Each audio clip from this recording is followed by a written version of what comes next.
Rapunzel. Long, long ago, in a house that overlooked a beautiful garden, there lived a childless couple. They prayed every day to be blessed with a child. One day, they found that their prayers had been answered. They were at last going to have a baby.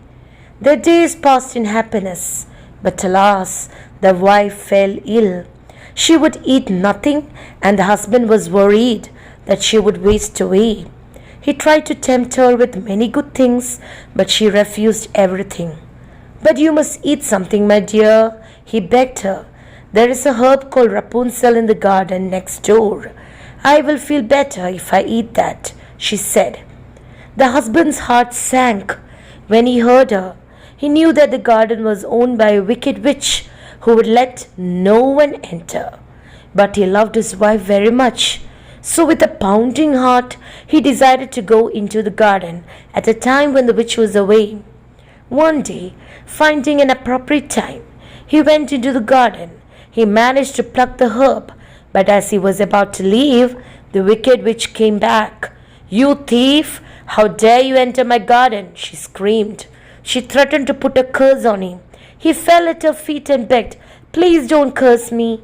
If my wife doesn't eat this herb, she'll die. She's going to have a baby and is very ill."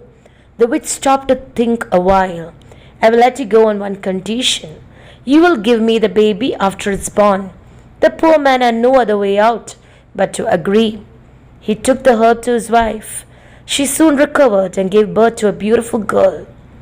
But as per the agreement, the witch came to take the baby away. She took Rapunzel, for that's what she named her, far away and locked her in a high tower.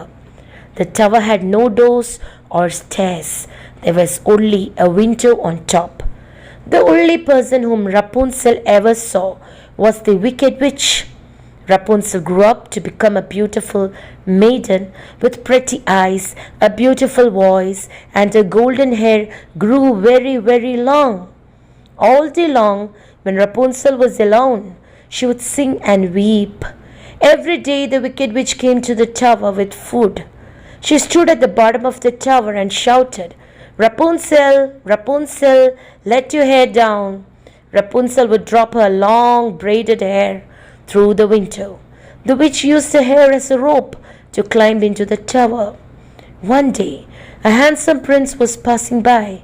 He heard the maiden sing. He fell in love with her voice. He came to her tower every day to hear her.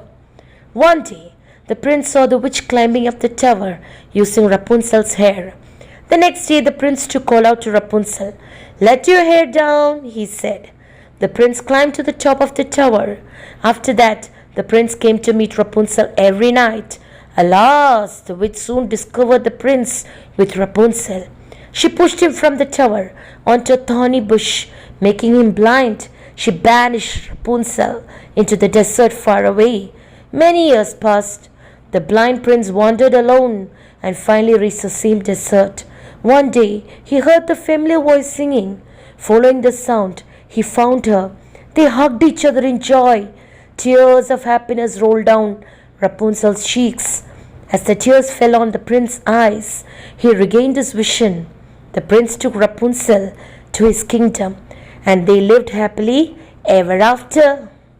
Like, share, subscribe.